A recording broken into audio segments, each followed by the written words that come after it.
de algo que é daqui a pouquinho, 9h30 da manhã, na Câmara de Vereadores. Vão votar aquele pacote de aumento de tudo lá na Câmara. Aumento do número de vereadores, aumento de salário, 13º e terço de férias. Pelo menos é o que está colocado, que vai ser votado.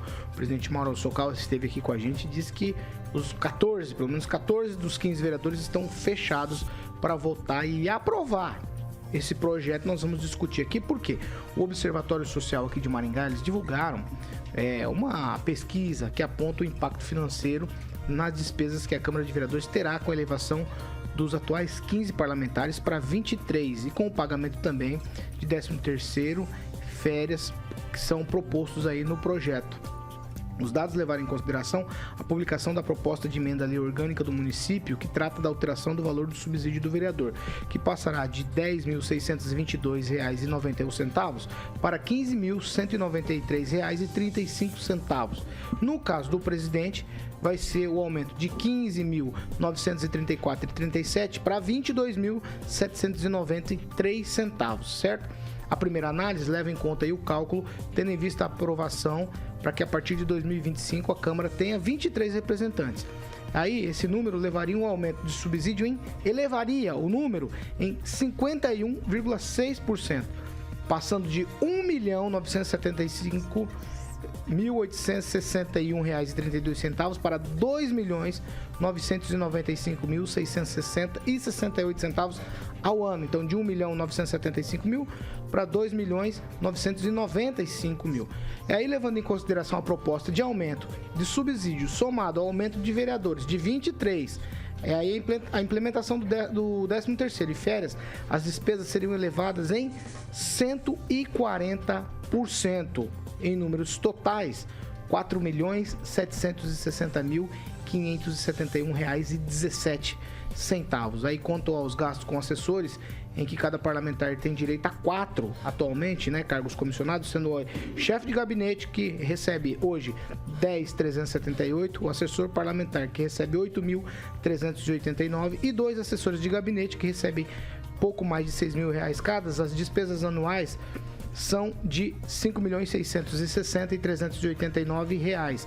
Quando forem 23 para trabalhar na Câmara, o aumento vai para 92 assessores e os gastos pulam para R$ 8.679.264, um aumento de 53,33%. Então, o valor aí os números são bastante expressivos, né? O volume de gastos será realmente muito maior. Eu já vou fazer o seguinte, Kim Rafael, eu tenho aqui também em minhas mãos, Kim, um levantamento que o Maringá Post fez, trazendo quem estaria eleito já nessa legislatura, para uma lista completa aqui com 23, para a gente ter ideia se teria ou não aumentado a representatividade. Eu vou ouvir você e vou ouvir os meus colegas, depois eu vou trazer essa lista para a gente fazer essa análise, se aumentou ou não a representatividade, se aumentaria ou não a representatividade, certo?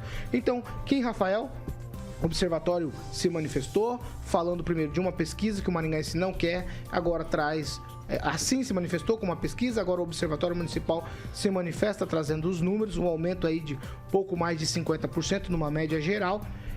O que você acha de tudo isso? E a votação está engatilhada para hoje às 9h30 da manhã. Certo, Paulo Caetano. Eu acho que tem que parabenizar as entidades, assim, o Observatório, em se manifestar, porque elas representam, querendo ou não, uma parcela ali, por mais que, assim, por exemplo, são os associados, precisa representá-los de alguma forma e, mesmo assim, trazendo ali a opinião da assim. Eu acho que é muito importante isso para a cidade, justamente para entender que tem alguns setores da sociedade que não querem, né? Obviamente que sem fazer aquele tal do plebiscito, né? A maioria não vai querer, mas como até o vereador aqui que esteve ontem aqui com a gente, falou sobre o impacto que isso geraria, realmente tem que ter pulso firme para poder colocar isso à votação. Mas o que me chama a atenção, falando um pouco do que ele falou ontem aqui, né? O prefeito quer que vote este ano. Sobre um projeto lá em específico. Ou seja, o prefeito quer que vote este ano. Ou seja, a Câmara, querendo ou não, ela, né, se ajoelha bastante para o Executivo, e a gente vê isso quase todo momento nas sessões, então isso é um pouco preocupante. Por quê?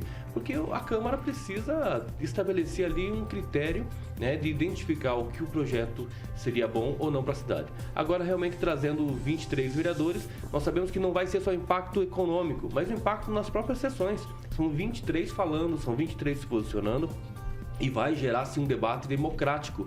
É isso que se espera.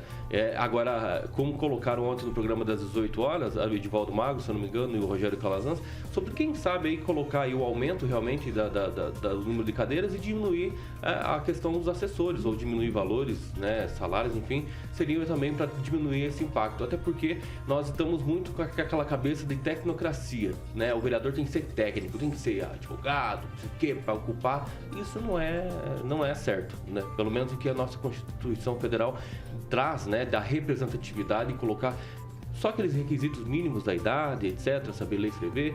Então é aquilo que tem que ser. Então a gente tá muito com aquela cabeça assim, nossa, tem que ser os caras. Tem que ser os caras para ser vereador, para ser senador, tem que ser... Não.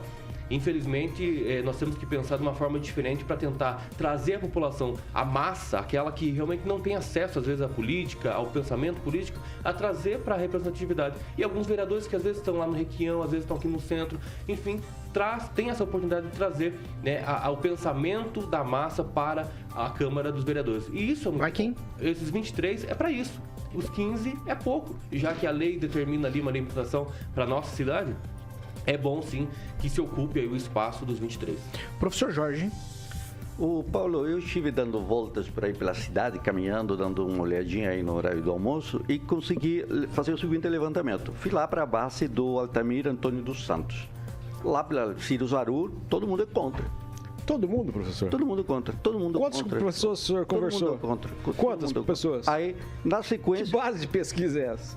A pesquisa é conversando com todos os comerciantes. Com todos os comerciantes? Todos os comerciantes. De que horário a que horário o senhor fez? 11h32 Quais eram e terminei às 13 horas e 31 minutos. Deu para conversar com todos, perfeito. Sim. Prossiga. Antes dela, havia ido lá para onde está a base do Onivaldo Barres, que eu conheço bem. Guatemi conversou com todos os moradores. Guatemi, indo para Mandaguaçu, lá é a terra do Paulo. Passei lá, entrei, conheço muitas pessoas lá, também a mesma coisa. Terminei almoçando por lá. E aí, todo mundo contra uma situação. E o Onivaldo sabe disso. O Altamir também sabe disso. Portanto, são vereadores que não têm chance nenhuma de se reeleger. A mesma base lá da igreja do Alex Chaves.